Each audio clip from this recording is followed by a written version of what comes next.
Bonjour et bienvenue chez Papa, Maman, tout va bien.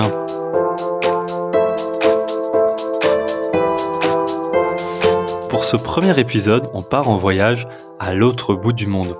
On la surnomme l'île Rouge ou la Grande Île. On s'en va aujourd'hui pour Madagascar.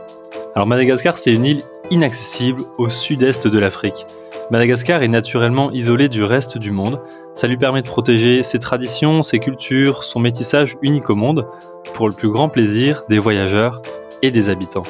Alors depuis l'Hexagone, depuis la France, Madagascar, ça nous fait penser à la pauvreté, à la misère, à la sécheresse.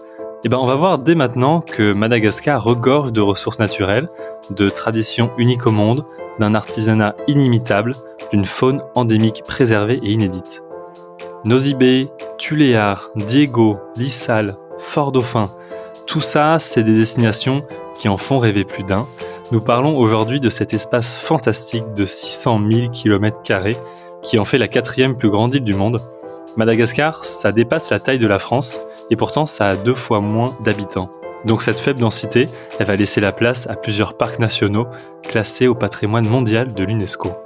Pour notre voyage au pays des forêts vierges, des lémuriens, de l'améthyste, du cacao, de la vanille, je nous ai trouvé la personne idéale. Sarah, 32 ans, à la coopération allemande. Elle a serpenté Madagascar pendant plus de 3 ans et demi, du nord au sud, de l'est à l'ouest. Elle a goûté à toutes les spécialités possibles. Elle a rencontré des centaines de personnes partout à Madagascar. Elle a sillonné toutes les routes. Vous verrez qu'il n'y en a pas beaucoup.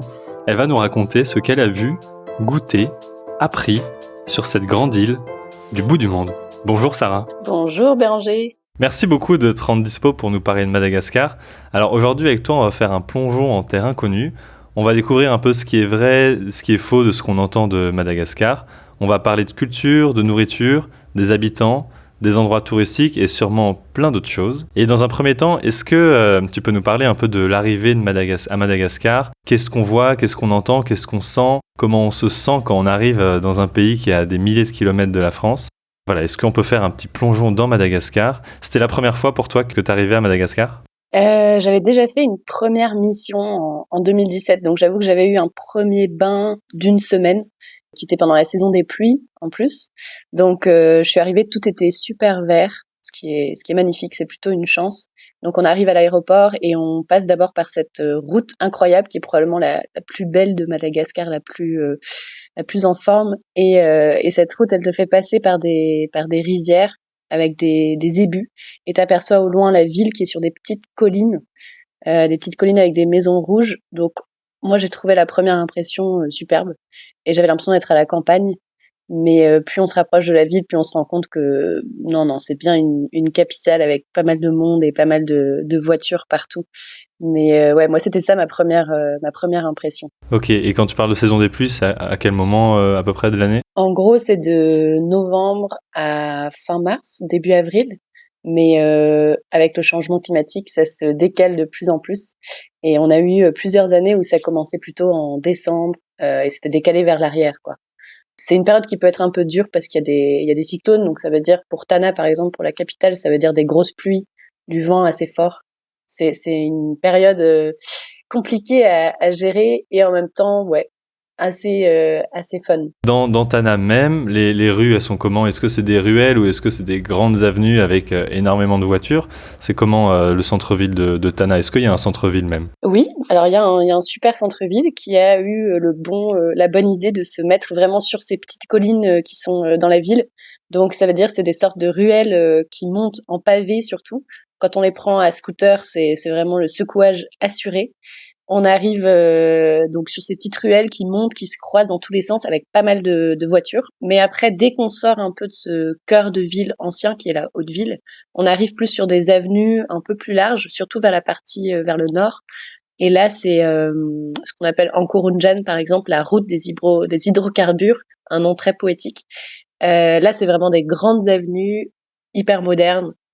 Donc ça, si on a un petit coup de blues et qu'on a envie de voir une genre de mini-autoroute, on peut aller là-dessus, quoi, pour se rassurer.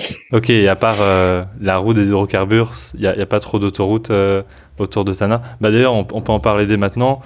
Comment c'est les paysages autour de Tana et à Tana ? Donc Tana, t'en as parlé, ça va être plus des petites collines et des maisons rouges. Et autour de Tana, à quoi ça ressemble Madagascar? Alors autour de Tana, on est en fait sur des hautes terres de Madagascar. Donc c'est vraiment des plateaux qui ont été creusés petit à petit par les pluies. Et donc ce qu'on va avoir, c'est vraiment un paysage de collines assez agricole. Donc il y a pas mal de cultures partout. Mais il y a aussi un phénomène un peu triste qui est d'érosion, parce que la plupart des arbres ont été enlevés autour de Madagascar. Donc il y a beaucoup de collines un peu nues et avec des coulées un peu, des coulées creusées par les éléments, par la pluie, par le vent, etc. Donc ça, c'est des paysages de petites collines avec des rizières en général dans les fonds. Et sur les côtés, il va y avoir des tavis, en fait, des petits champs cultivés en pente. On se demande vraiment comment ça tient. Mais ça, c'est un paysage très agricole avec au final assez peu d'arbres, malheureusement. Et plus on s'approche de la côte est, plus on va avoir d'arbres et de restes de forêts secondaires ou primaires, jusqu'à arriver en fait à un petit massif montagneux avec beaucoup d'arbres. Dans le coin de Ranomafan, par exemple, ça c'est vraiment la partie où il y a de la forêt primaire super belle, très très tropicale, forêt tropicale quoi. Mais sur les hautes terres, sur les plateaux, ça va être assez déboisé et vert et rouge quoi. En période des pluies, en période sèche, ça va être beaucoup plus jaune. Et on va avoir ces petites maisons rouges toujours parce qu'en fait la terre est très spécifique à Madagascar, elle est rouge dans la plupart des cas. Et c'est magnifique parce que ça fait des routes et des maisons qui sont vraiment dans ces teints ocre, terracotta et super beau quoi, avec le contraste des rizières et du vert des plantes. Bah, j'en parlais dans l'introduction, Mada est aussi appelée l'île rouge, donc c'est sûrement lié à ça. Et tu parlais des coulées, petite anecdote à ce niveau-là, les coulées, Thomas Pesquet, donc l'astronaute qui a passé du temps dans la Station Spatiale Internationale, disait que le plus beau paysage qu'il ait vu depuis la Station Spatiale Internationale, c'est le delta qu'il y a au nord, donc vers Majinga. Je sais pas si tu vois ce delta, et Mhm. il disait que voilà, c'est plusieurs bras de rivières rouges qu'on voit depuis le ciel et puis qui apparemment sont magnifiques depuis le ciel. Il disait que c'était aussi beau que triste parce que c'était toute la terre de Mada qui disparaissait, donc liée à l'érosion, qui disparaissait dans la mer. Donc on reviendra sur tout ça après, mais je vais passer du coq aux ébus et je vais embrayer sur la question la plus importante pour moi, parce que à Madagascar et quand on parle de Madagascar, les gens pensent à la pauvreté, à la sécheresse, à la misère. On dit que c'est le troisième pays le plus pauvre du monde, donc ça c'est pas rien. Et on a vu il y a 1 an et demi une famine qui a apparemment touché Madagascar. Je voulais savoir, est-ce que c'est vrai? Est-ce que c'est pauvre Madagascar? Dans quelle mesure est-ce que les gens sont pauvres? Il y a peut-être une différence entre le pays et les gens. C'est quoi la vérité là-dessus? Ouais, question à 10 000 dollars. Alors c'est vraiment une île pauvre, ça il y a pas de doute là-dessus, et il y a surtout beaucoup d'inégalités. Donc en fait, moi je trouve que c'est surtout ce contraste qui est très frappant. On va avoir vraiment un défilé de 4x4 luisants, neufs, et juste à côté des enfants qui mendient dans la rue ou des femmes qui sont en train d'allaiter dans un tunnel, surtout à la capitale. Et ça c'est peut-être un point important. Pour moi, il y a vraiment une différence entre le milieu urbain et le milieu rural, où ça va être beaucoup plus frappant en fait en ville, à Tana, par rapport à dès qu'on sort dans la campagne. Donc ça, c'est quand même quelque chose au début où on n'a pas l'habitude, même si je dois dire qu'après être rentré en France, on voit quand même aussi pas mal de pauvreté. Et même des amis malgaches qui sont venus en France ont dit, mais bon, il y a quand même pas mal de SDF et de pauvres dans la rue, c'est dur à voir parce qu'ils n'avaient pas cette attente en fait par rapport à la France. Et du coup, nous, on a cette attente, donc on le voit beaucoup, je pense, au début. Et petit à petit, on apprend aussi à différencier, à reconnaître en fait que des personnes qu'on voit et on se dit elles sont forcément pauvres, c'est peut-être pas le cas. Ça peut être simplement elles travaillent, elles ont quand même une activité, une famille. Il y a des liens de solidarité assez forts qui vont faire que même des personnes qui ont un revenu très faible vont être assez entourées. Mais je pense que surtout sur certaines, on va dire certaines avenues à Tana, il va y avoir de la pauvreté frappante. Et plus on connaît les rouages, plus on se rend compte en fait que c'est vraiment une pauvreté pour moi qui est presque voulue par les élites. Je sais pas si c'est ok de dire ça, mais il y a vraiment un problème structurel, on va dire, un problème de politique publique, de choix qui sont faits. Quand on parle de la sécheresse, par exemple, donc surtout au sud de Madagascar, ça c'est quelque chose pour moi qui dure apparemment depuis 40 ans, 50 ans, mais en fait quand on regarde vraiment, c'est pas tant le cas que ça. Et c'est plutôt une question d'accessibilité, du fait qu'il n'y a pas de routes, il n'y a pas d'infrastructures. Donc en fait, le développement est bloqué en quelque sorte par les choix politiques qui sont faits. Et donc même des événements de sécheresse qui sont peut-être pas si graves que ça se retrouvent à avoir un impact énorme parce qu'il n'y a pas d'autre solution. En fait, il n'y a pas de moyen de s'en sortir en termes d'accès, d'accès aux ressources, d'accès aux moyens publics, d'accès aux politiques publiques, etc.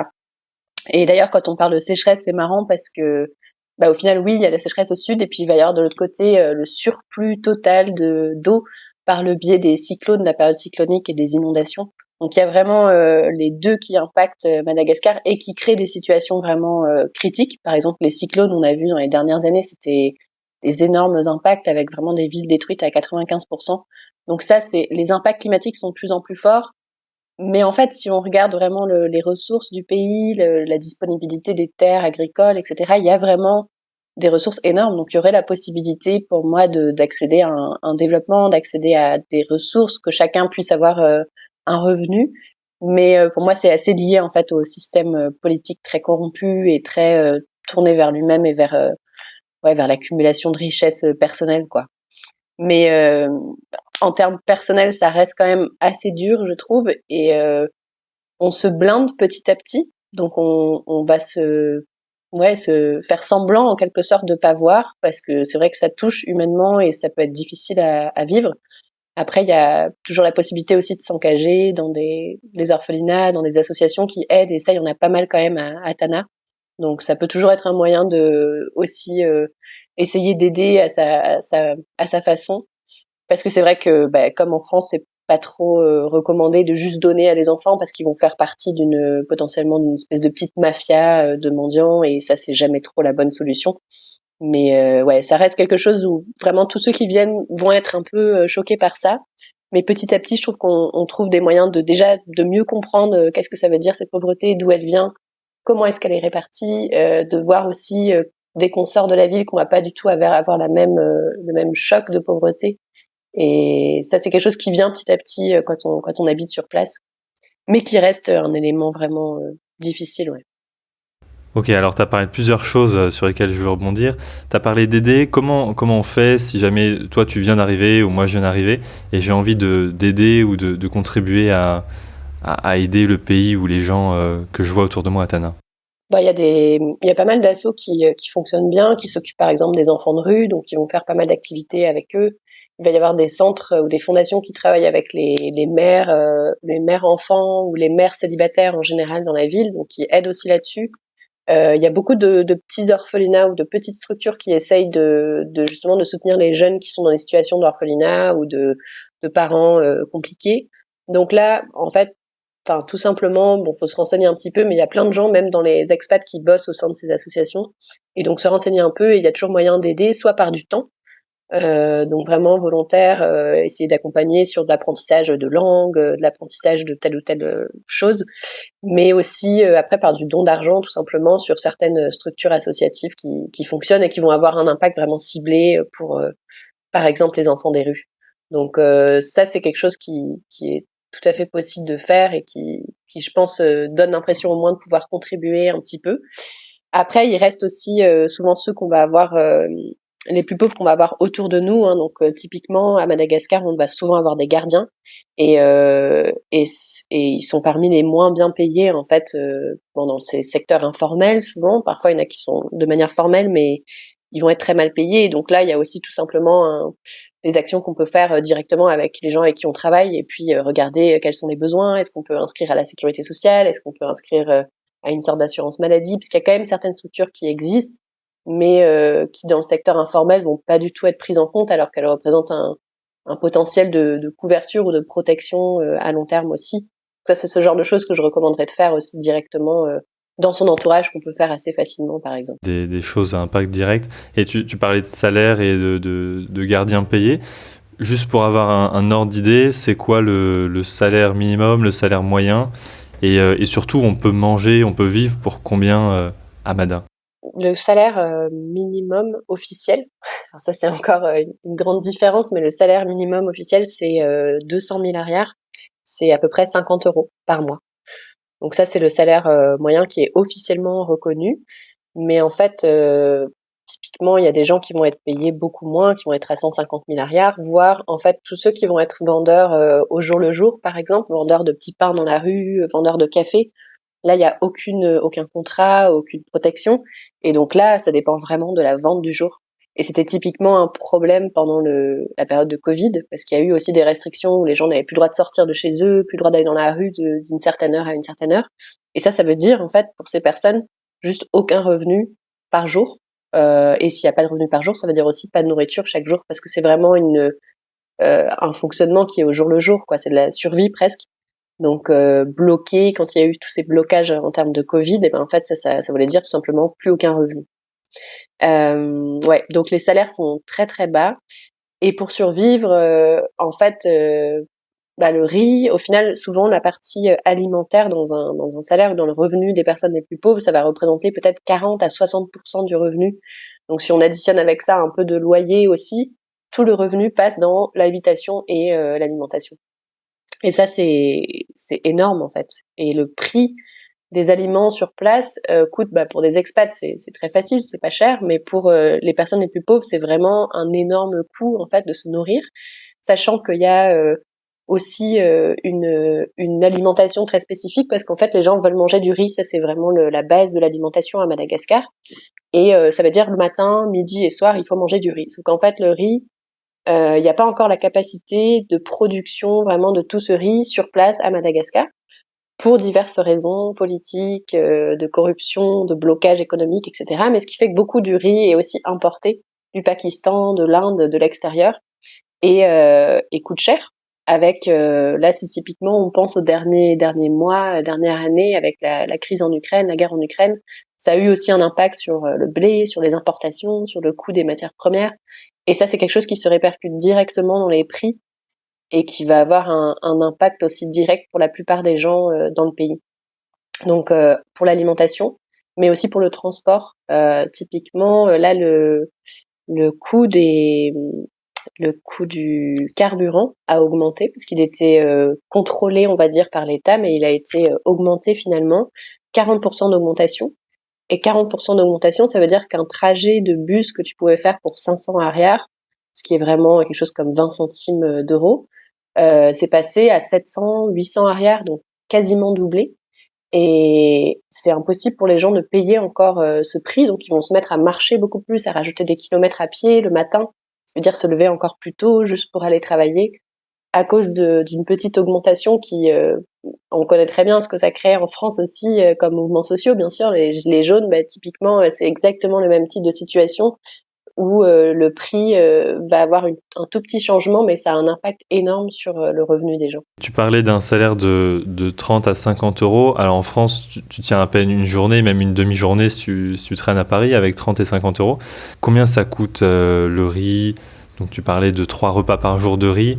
Combien de kilos il faut par jour de riz et combien ça coûte le riz pour qu'il puisse s'alimenter tout le mois, quoi? Alors le riz en soi, alors d'après les statistiques, mais je sais pas si elles sont exactes, il faudrait 1 kilo par jour, voire 1,5 kg par jour par personne de riz, parce que c'est vraiment des quantités importantes qui sont mangées. Mais là, je pense que c'est plutôt pour un malgache qui a un petit peu de revenus et qui mange normalement. Pour vraiment les plus vulnérables, ça va pas être possible de manger autant de riz que ça. Et le kapok, c'est l'unité de mesure, c'est en gros une petite boîte de conserve qui va être utilisée pour mesurer en fait la quantité de riz. Alors j'ai pas les prix exacts parce que je sais que ça a augmenté aussi dernièrement. Je crois qu'au départ, quand j'étais venue il y a 2-3 ans, c'était peut-être à 400 ou 500 arrières le kapok, qui représente peut-être, je sais pas, 150 grammes, quelque chose comme ça. Et maintenant, ça a beaucoup augmenté, donc je crois qu'on était plus proche des 1000 arrières le kapok. Donc c'est pas énorme, c'est peut-être on va dire 50 centimes, 1 euro, mais en fait additionné, donc si on compte pour un mois, ça fait énormément, et sachant que les familles aussi, il va y avoir peut-être un revenu, maximum 2 revenus pour nourrir toute la famille, ça représente vraiment une charge énorme, quoi. Ok, oui, parce qu'il y a pas que la personne qui a le revenu, il y a aussi, j'imagine, des enfants à nourrir. Ouais, bien sûr. Et vu qu'on parle de ça, et c'est une question qui revient souvent, est-ce que cette pauvreté, ça se ressent dans le sentiment de sécurité dans le pays, ou Atana, donc la capitale de Mada. Est-ce qu'on peut sortir la nuit? Est-ce qu'on peut sortir la journée sans être accompagné d'une voiture blindée? Comment ça se passe? Alors clairement, on peut sortir, ça c'est vraiment pas un souci.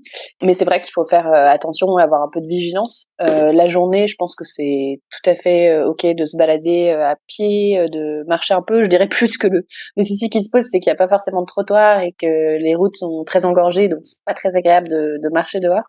Mais dès qu'on a un scooter, une voiture, ou même un vélo, j'ai pas mal de gens que je connais qui finalement se baladent à vélo aussi. Donc dans certains quartiers, ça va être tout à fait possible de se balader de jour, d'aller faire ses courses à pied. Après, c'est plus une question de est-ce que c'est agréable ou pas, mais ça c'est une autre question. Le soir, là, je dirais, en fait, c'est vrai que c'est pas du tout recommandé de marcher dans la rue de nuit. Bon, alors c'est vraiment je pense qu'on peut quand même, on sort, enfin tout le monde sort le soir. En fait, c'est plus une question de moyens que de sécurité. C'est-à-dire que si on peut se payer un taxi, payer un taxi moto, ou avoir un scooter ou une moto qui nous permet de sortir le soir, bah c'est pas du tout un souci. Donc on peut sortir vraiment tous les soirs sans problème, quoi. Après, ça va être ouais, moi je trouve que ça reste quand même un truc un peu contraignant parce on devient un peu planificateur de déplacement, quoi. Donc c'est tout le temps, ok, est-ce qu'il pleut pas, est-ce que je prends ma moto, est-ce que je rentre ce soir directement, ou est-ce que j'appelle un taxi, ou est-ce que je laisse ma moto quelque part. Donc on a un peu de logistique à faire, mais c'est tout à fait possible de sortir tout le temps, quoi. Et en termes de sécurité, bah oui, il y a des pickpockets comme partout.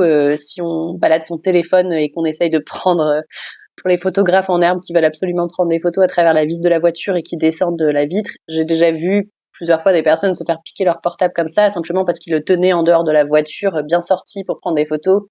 Et oui, bon, on trimballe un téléphone à 200 € devant la tête de quelqu'un, oui, c'est vrai qu'il va pas durer très longtemps. Moi-même, je me suis fait piquer mon portable 3 fois, mais à chaque fois, en douceur, j'ai absolument rien senti et rien remarqué. Vraiment du travail de pickpocket fantastique, quoi. Mais comme il pourrait y en avoir dans le métro à Paris, au final. Ok, oui, donc il y a des vols et il faut faire attention, ça demande un peu de logistique, mais voilà, rien d'insurmontable et on peut quand même vivre assez normalement, je dirais, Ouais. à Madagascar. Bon, ça c'est rassurant parce que c'est pas forcément quelque chose dont on se rend compte quand on regarde les médias ou quand on entend parler d'attaques qu'il y a eu à Madagascar. Et toi, tu as vécu pendant plus de 3 ans à Tana, à Madagascar. C'est quoi au quotidien et tu parlais de sorties, qu'est-ce qu'on peut faire le soir à Madagascar? Il y a des concerts, il y a des musées, il y a des cinémas. Comment ça se passe la vie nocturne à Tana? Mhm. Ouais, c'est une vie nocturne, je dirais, plutôt sympathique. Il y a des salles de concert, par exemple l'Isart ou la Teinturerie, ça dépend, il y a des changements de nom, où il y a des concerts tous les vendredis soirs, il va y avoir du reggae, des groupes de plutôt malgaches, il y a le Café Piment, il y a le No Comment, enfin il y a vraiment pas mal de concerts qui se passent surtout en fin de semaine, vers le jeudi, vendredi, samedi. Il y a un endroit magnifique qui s'appelle le Far West, c'est des passionnés de jazz qui sont dans la haute ville, donc il y a une vue magnifique sur la ville. C'est un petit bar avec une scène, et là il y a les meilleurs musiciens de jazz de Madagascar qui viennent parfois le samedi soir jouer. Ça c'est des petites pépites comme ça de musique. Il y a un festival de jazz aussi, Madagascar. En termes de cinéma, bon, il y a l'Institut français qui fait des séances vraiment pas chères avec des super films. Après, si on veut avoir l'expérience full cinéma, siège incroyable et sono au top, il y a le Cinépax. Donc ça, c'est aussi possible avec souvent des blockbusters qui sortent. Ça va pas être tous les films qu'on aimerait peut-être voir, mais on peut avoir quand même les gros films sympas de temps en temps, se faire une expérience cinéma. Et sinon, bah, je pense que l'attraction principale, ou en tout cas le plaisir principal, ça va être de sortir au resto. Il y a vraiment une variété de restaurants incroyables. Donc, ça passe de manger de la raclette à manger des petites brochettes dans la rue avec de la sauce cacahuète, manger du manioc, manger du foie gras, parce qu'il y a vraiment des produits un peu absurdes et inattendus quand on habite à Madagascar. C'est vraiment un héritage de la colonisation pour le coup, avec des mélanges entre les épices malgaches qui sont incroyables, et puis des produits comme le foie gras typiquement, on s'attend pas du tout à en manger, mais qui va être fait avec des baies roses, avec du poivre sauvage, le Madagascar, etc. Donc en termes de restaurants, il y a vraiment moyen de se faire plaisir. Ok, bon, ça fait très plaisir d'entendre qu'il se passe des choses la nuit et puis que c'est pas une ville complètement bloquée et puis où on pourra arriver et ne rien faire le soir.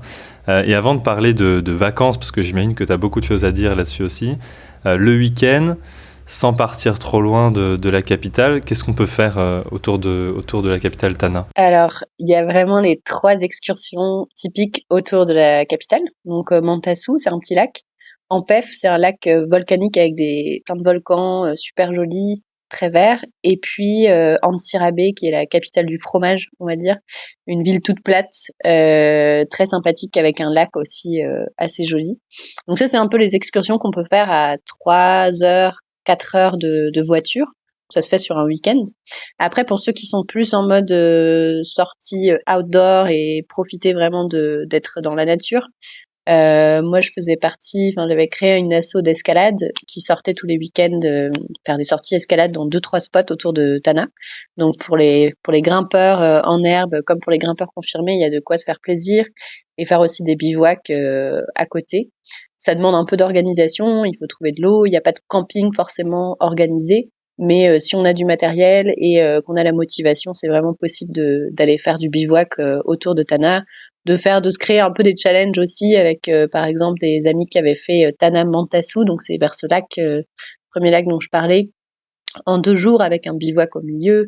Il y a pas mal de trails, de gens qui courent aussi dans les rizières le week-end et qui font après des trails incroyables, le kilomètre vertical d'Angavoukel ou autres petits plaisirs qui grimpent.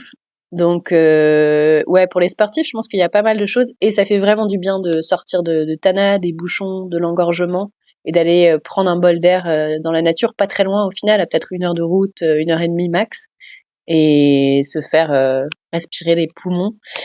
Donc ça c'est pour les sportifs. Après, il y a pas mal d'hôtels avec des piscines sympas, des spas. Donc pour ceux qui sont plus en mode on reste coucouné, il y a aussi tout à fait moyen de se faire plaisir.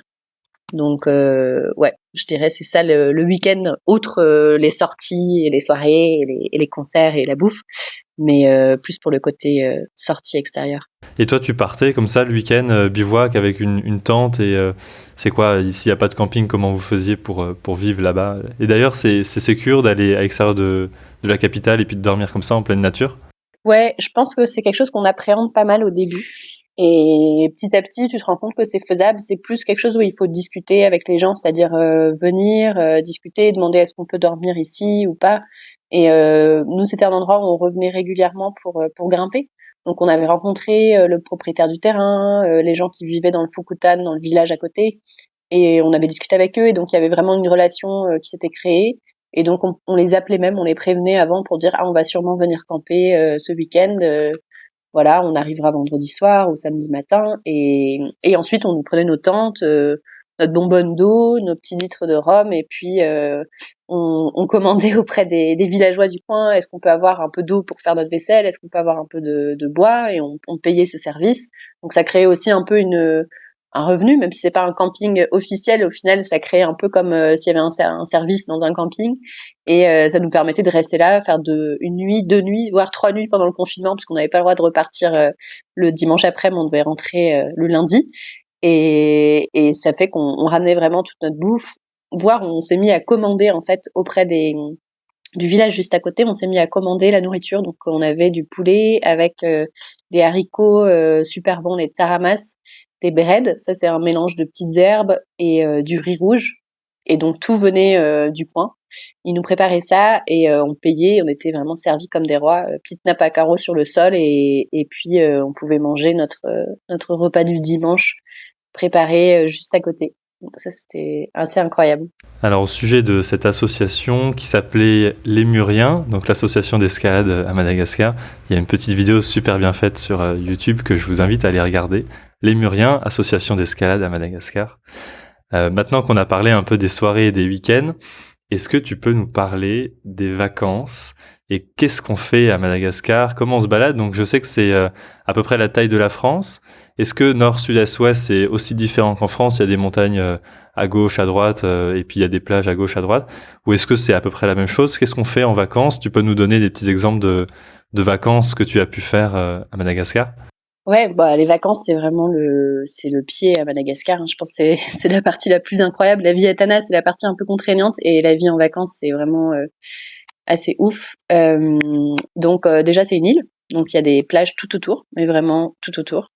Ensuite, on a pas mal de climats différents. Donc il va y avoir des forêts tropicales, des forêts sèches, une partie plus désertique, des parties plus humide, pluvieuse, un peu la Bretagne en quelque sorte, au sud par exemple, sud-est. Donc c'est assez varié comme paysage et ça c'est vraiment incroyable, il y en a pour tous les goûts. Après ce qu'il faut avoir en tête c'est que les routes sont vraiment pas en bon état. Donc ça prend du temps pour y aller. Donc typiquement un voyage à Majanga par exemple dont tu parlais au début avec les photos de Thomas Pasquet. Majanga c'est 12 heures de bus de nuit. Donc on part le soir à 18 heures, on arrive le lendemain matin à 9 heures, quelque chose comme ça. Et ça, ça se fait quand même sur un week-end, mais il faut être bien déter, bien motivé. Mais sur 3 jours, 4 jours, ça se fait sans problème et on est direct à la plage. On peut manger des poissons grillés sur le bord et profiter. Après, les endroits mythiques, moi je dirais, et qui sont vraiment super beaux en termes de plage, ça va être Sainte-Marie. C'est une toute petite île, encore plus petite, sur la côte est. Ou Nosy Be, encore une fois une île au nord cette fois-ci. Et ça, c'est des endroits qui sont superbes. On peut faire de la plongée, on peut faire du snorkeling, on peut faire aussi du kitesurf, on peut faire manger, se balader, regarder des tortues, voir des requins-baleines et des baleines. Alors ça, vraiment, c'est une expérience magnifique. Nager avec des requins-baleines, c'est juste on saute dans l'eau à côté d'eux avec un masque et un tuba et puis on peut palmer à côté et les observer vraiment à 1 mètre de distance. Pour les baleines à bosse, c'est un peu plus compliqué, on reste quand même bien à distance, mais ça permet quand même de les voir pendant la saison de reproduction, la saison de naissance des petits, d'être vraiment sur des bateaux à quelques centaines de mètres, quelques mètres, et de les voir sauter hors de l'eau pour les jeunes mâles, et observer les petits et les mamans. Donc ça, c'est en termes de faune, pour les amateurs de faune spectaculaire, il y a vraiment sur le côté marin, il y en a plein. Et puis après, il y a quand même les petits lémuriens qu'on peut aller voir assez facilement dans les forêts, forêts humides, mais aussi même les forêts des hauts plateaux, on peut en voir. Alors plutôt dans des espaces protégés parce que tous ceux où il y a de la déforestation, c'est vraiment compliqué pour les lémuriens de survivre et c'est vraiment un souci pour ces espèces. Mais il y a encore des endroits magnifiques où on peut voir des espèces de lémuriens, c'est les plus grands qui mesurent jusqu'à 1 mètre, les Indri, et qui ont un chant magnifique qui font le matin pour se dire bonjour, et c'est d'une beauté sublime. Pour ceux qui aiment faire du sport, on peut faire du kitesurf, on peut faire du surf aussi, à Fort-Dauphin, à Nacao, à Maham. Donc je pense que c'est d'une variété et de possibilités incroyable. Moi, je dirais que mon voyage le plus ouf, c'était dans le Macaï. C'est un massif au nord de l'Issal, mais c'est dans on va dire la partie ouest de Madagascar. Et c'est un massif vraiment très inexploré, avec 80% d'espèces endémiques dans ce massif. Et c'est vraiment un réseau de canyons reliés où il y a des petites rivières qui passent et avec des sortes d'oasis au milieu de ces canyons, d'oasis de palmiers avec des crocodiles. Et ça, c'était vraiment incroyable. C'est pas très loin d'un coin réputé comme assez dangereux, encore une fois, parce qu'il y a des voleurs de zébus, les Dales. Mais c'était des Dales, du coup, qui nous accompagnaient comme porteurs pour le matériel, etc. Et en fait, c'était un échange à la fois culturel et aussi de nature qui était superbe, avec la possibilité de voir, par exemple, des grottes avec des peintures rupestres, des ethnies sakalaves. Et ça, c'était un combiné de marches, donc c'était assez fatigant. Il y avait quand même pas mal de marches à faire, de bivouac dans la nature, de discussions avec ces dalles, avec ces voleurs de zébus sur les coutumes, la manière de fonctionner. On a aperçu des lémuriens, on a aperçu des crocodiles. Ouais, ça c'était en l'espace de 4 jours de marche, quoi, 5 jours de marche. Par contre, il fallait quand même y aller, donc ça c'était 3 jours de 4x4, quoi. faut être prêt à passer du temps dans les 4x4, dans les transports, parce que c'est ça qui prend le plus de temps au final. Mais on s'y habitue, et il y a souvent de la musique vraiment sympathique dans les taxis bros. Donc on peut faire à peu près 12 heures de karaoké sur toutes les chansons, tout le répertoire de Céline Dion, tout ce qu'on veut. Il y a vraiment tout qui passe. Et le Macaï, par exemple, et Madagascar en général, c'est touristique. Là, dans vos canyons, vous étiez accompagné de beaucoup de touristes ou vous étiez un peu seul en pleine nature? Ah non, on était tout seuls. On était 4 touristes. Il y avait des porteurs, le guide, un pisteur qui faisait la trace, et on a croisé absolument personne. Après, ça reprend un petit peu. C'était aussi dû au Covid qu'il y ait moins de monde, mais il y a certains endroits où on peut être vraiment solo, sans personne. Donc pour les amateurs de solitude, d'expérience où on sent qu'on n'est pas beaucoup à le faire, pas beaucoup à y aller, là il y en a beaucoup à Madagascar. Et même sur les plages les plus touristiques, bon, Nosy Be peut-être en ce moment ça a repris, il y a plus de monde, mais Sainte-Marie, on peut être parfois tout seul sur une plage paradisiaque et observer des baleines au loin le matin, quoi. Ok, Donc super ça chouette. c'est incroyable. Et là, par exemple, si on a envie d'aller à Madagascar et qu'on a 2 semaines de vacances, qu'est-ce que tu nous conseillerais de faire? Le Macaï ou Nosy Be? Qu'est-ce qu'on doit faire absolument? Bah, je pense le plus facile, ça resterait de faire une des îles. Donc, par exemple, prendre un petit avion pour aller à Nosy Be ou Sainte-Marie pendant 4-5 jours, et ensuite faire plutôt les Hautes-Terres, par exemple, ou alors aller, si on a un peu plus que 2 semaines, peut-être faire la RN7, qui est la route classique qui part de Tana et qui va jusqu'à la côte sud-ouest, jusqu'à Tuléar. Et ça permet de voir justement toute l'évolution des paysages. Donc on passe des hautes terres, des hauts plateaux, des rizières, etc. On descend, ça devient un peu plus caillouteux vers le Tsaranour. Ensuite on continue vers l'Issal, et là il y a un super massif avec des canyons justement. On continue encore et on arrive sur la côte avec l'eau transparente, et on peut aller à Nakao, se baigner et avoir l'impression vraiment d'avoir fait la plage paradisiaque. Donc ça c'est un peu le classique RN7, parce que ça permet d'avoir toute une variété de paysages en l'espace de, on va dire, 10 jours, quoi. C'est pas mal. Mais après, si on veut l'expérience plutôt chill à la plage, manger du poisson et pas bouger, Nosy Be, Sainte-Marie peut-être même plutôt. Euh, on peut rester sur cette petite île pendant 10 jours et faire des toutes petites excursions en petite moto, en petit quad, en vélo, et aller dans les piscines naturelles, aller sur la côte est, aller sur la côte ouest de l'île. Donc ça peut être pas mal pour explorer aussi et en profiter. Attention juste à pas y aller en saison full pluie, parce que là ça devient assez mouillé, bien pire que la Bretagne, je pense. Mais La saison à éviter, c'est quand? C'est quel mois qu'il faut éviter le plus? ça va être la saison des cyclones, donc c'est janvier, février, mars. C'est vraiment les 3 mois qui vont être les plus douloureux en termes de pluie. Après, pour les baleines, par exemple, à Sainte-Marie, c'est plutôt en juin, juillet, août. Donc c'est là qu'on va voir le plus de baleines à bosse qui viennent pour la reproduction. Ok, bah merci beaucoup pour ces petits conseils vacances. Donc on va parler un petit peu de nourriture, tu as commencé à en parler. Qu'est-ce qu'on mange à Mada? C'est épicé, c'est bon, c'est varié, ou c'est toujours du riz? Parce que tu as parlé beaucoup de riz, mais est-ce que si on a les moyens de manger un peu plus que du riz, c'est possible, ou on va manger du riz pendant tout notre séjour? Alors c'est sûr que tu vas bouffer du riz, il y a pas de doute là-dessus. Mais non, il y a totalement la possibilité de manger autre chose, hein. Je crois que j'avais parlé à un moment de raclette par exemple, de fondue. Je crois qu'on s'était fait livrer des fondus pendant le confinement. Il y a des super desserts, vraiment en termes de pâtisserie. On peut avoir des soufflés au citron vert, soufflés à la vanille. Euh, il y a, par exemple, à Fort-Dauphin, il y a des huîtres aussi. Donc, moi, je faisais des petits déj d'huîtres parce que ça coûte rien du tout. C'est vraiment, tu ouvres la fenêtre le matin, il y a un gars qui passe avec son panier plein d'huîtres, et puis on mangeait ça comme petit déj. Après, il y a pas mal de viande quand même. Donc, c'est plutôt, surtout sur les hautes terres, enfin toute la partie qui est pas du tout côtière, où il y a pas l'accès à la mer, ça va être quand même beaucoup plus de viande, de tilapia, c'est des petits poissons d'eau douce. Euh, Après, souvent, l'accompagnement va rester du riz, riz blanc, riz rouge, mais on s'y habitue, hein. Moi, j'ai bien aimé, et au bout d'un moment, ça devient. J'étais même un peu triste quand il y avait plus de riz et qu'on mangeait seulement des pommes sautées à côté. Mais il y a plein de légumes en fait. Ce qui est incroyable, c'est qu'il y a vraiment tous les légumes et tous les fruits que tu puisses imaginer. Il y a des pommes, il y a des poires, des courgettes, il y a des poivrons, il y a des aubergines. Enfin, en fait, tout est trouvable. Donc même quand on cuisine chez nous, tu peux vraiment cuisiner absolument tout. Et dans les restos, ça va être un peu moins varié. Dans les petites gargotes, ça va être du riz, vraiment.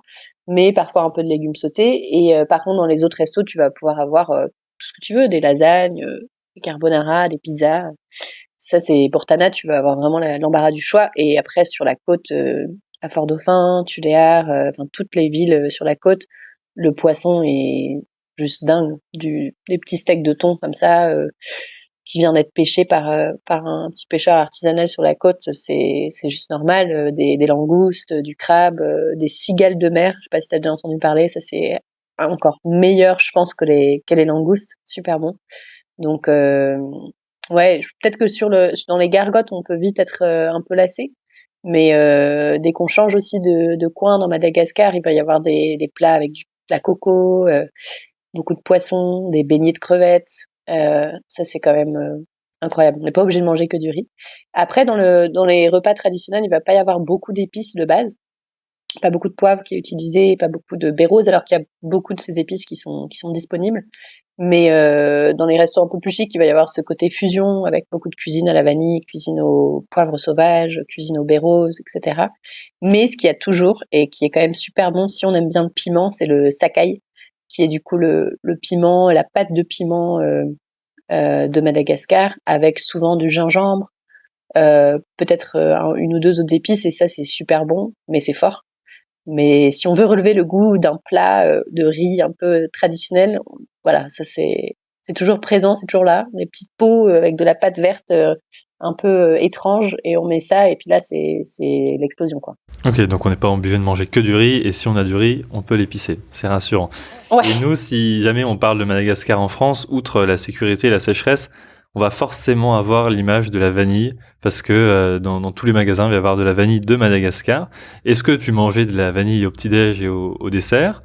Ou est-ce que t'en voyais jamais? Comment c'est la vanille à Madagascar? Est-ce que tout est exporté ou est-ce que tout est consommé, enfin pas tout est consommé localement, mais est-ce qu'on en a à Madagascar? Alors, on en a surtout par des petits vendeurs dans la rue qui essayent de vendre leurs quelques gousses, mais c'est pas tellement utilisé dans la cuisine de tous les jours. Ça, c'est un peu dommage. On en a utilisé, nous, on va dire, à la maison pour cuisiner un peu des pâtisseries, des clafoutis, des flans, des choses comme ça, mais c'est pas tellement utilisé dans la cuisine. Je crois que j'ai goûté 2 fois des suprêmes de poulet avec une sauce vanille ou du poisson sauce vanille.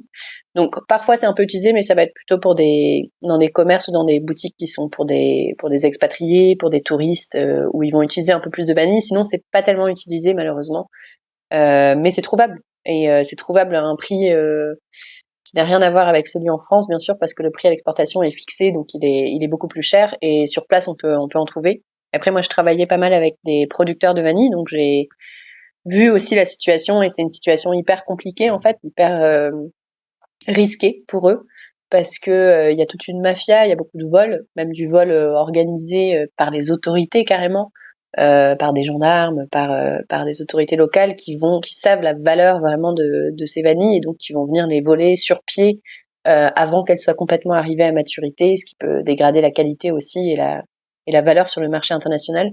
Mais c'est vraiment un business un peu risqué, et qui crée beaucoup de potentiel pour les producteurs, mais en même temps aussi énormément de risques pour eux, parce ils vont devoir dormir sur leur plantation avec un fusil pour essayer de faire partir les voleurs potentiels. Donc la vanille, c'est un peu une malédiction en quelque sorte. Ça représente un potentiel économique incroyable on va dire, si l'argent revenait vraiment un peu plus aux producteurs, et en même temps c'est vraiment une gangrène qui est contrôlée par divers politiciens, mafieux, etc. Donc c'est tout un monde ouais, assez difficile. Ouais, ça a l'air complexe. Parce que la vanille en France, il me semble que ça peut se vendre. Mon pâtissier, en tout cas de Angers, m'a dit que ça pouvait se vendre à 1 000 € le kilo. Ouais. J'imagine qu'à Madagascar, où tu parlais de salaire entre 30 et 50 euros, ça ne se vend pas 1 000 € le kilo. Tu pouvais l'avoir pour Non, combien, toi, ton kilo? moi je l'ai acheté plutôt pour 80, 100 euros le kilo. De la vanille bio, super bien.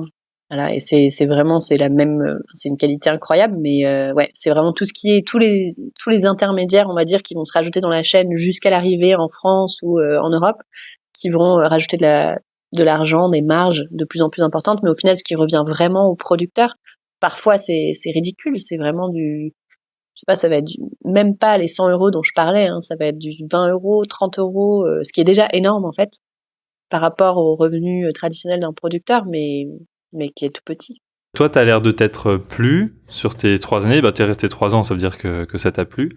Mais qu'est-ce que, pour quelqu'un qui veut venir s'installer, qui a fait ses petites vacances de 2 semaines sur Sainte-Marie ou sur la RN7, comme tu suggérais, qu'est-ce qui est le plus dur? À quoi il faut se préparer à Madagascar? Parce que c'est quand même à des milliers de kilomètres de la France. Qu'est-ce qui est le plus dur? Est-ce que c'est l'adaptation? C'est la vie quotidienne? Toi, qu'est-ce qui a fait que tu vas pas t'installer à Madagascar, à moins que tu veuilles t'installer à Madagascar? Ça reste une question en suspens. Je pense que le plus dur pour moi, c'était vraiment dans les premiers mois, voire la première année, tout ce côté transport, vraiment. En fait, je pense que ce qui a tout débloqué, ça a été le fait que j'ai pris un scooter au bout d'un moment, au bout de 6 mois, et là, ça a vraiment changé ma vie, quoi. C'est horrible de dire ça, mais le fait d'avoir un scooter, c'est devenu une liberté, quoi. Je peux me déplacer comme je veux, je pars quand je veux, je reviens quand je veux, j'ai vraiment cette flexibilité totale. Donc ça peut être contraignant le côté déplacement. Et après l'autre aspect qui pèse et qui même en revenant à chaque fois ça me refrappait, c'est aussi le côté pollution à Tana, parce que c'est vraiment très très pollué et il y a certains jours qui sont vraiment au-dessus des pics même de d'Eli.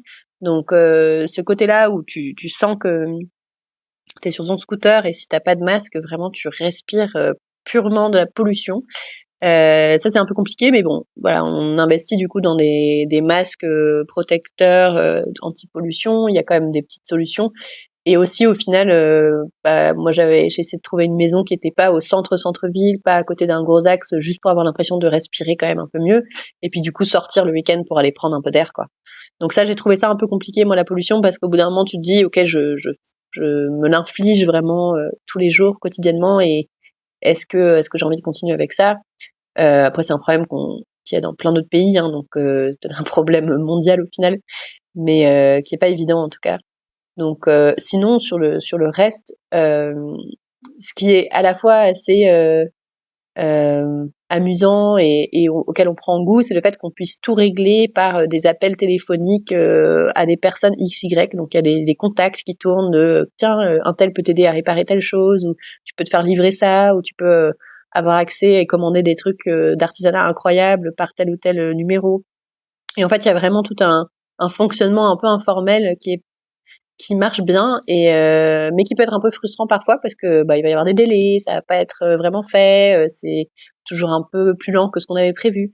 Mais aussi il y a ce côté très flexible de je peux juste appeler des gens puis je vais avoir une solution, enfin je vais réussir à trouver une solution assez rapidement juste par le biais de quelques appels téléphoniques. Donc ce côté très flexible, très spontané et informel de pour régler des problèmes, ça c'est quand même incroyable et c'est quelque chose qu'on n'a plus tellement en France ou en Europe où c'est beaucoup plus formalisé les services.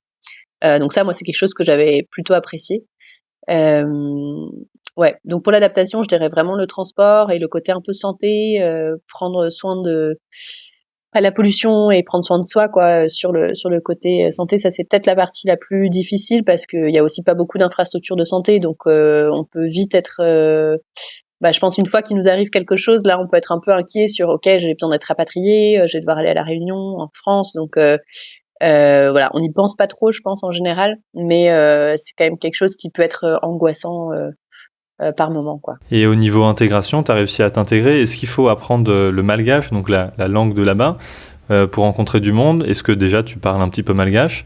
Ou est-ce qu'avec le français, on va arriver à créer des liens avec les habitants de Madagascar? On peut créer des liens avec les habitants de Madagascar, surtout à Tana en français, parce que la plupart vont parler français, mais moi je conseillerais définitivement d'apprendre le malgache, même si c'est juste quelques mots, quelques phrases comme commander un café, commander du riz.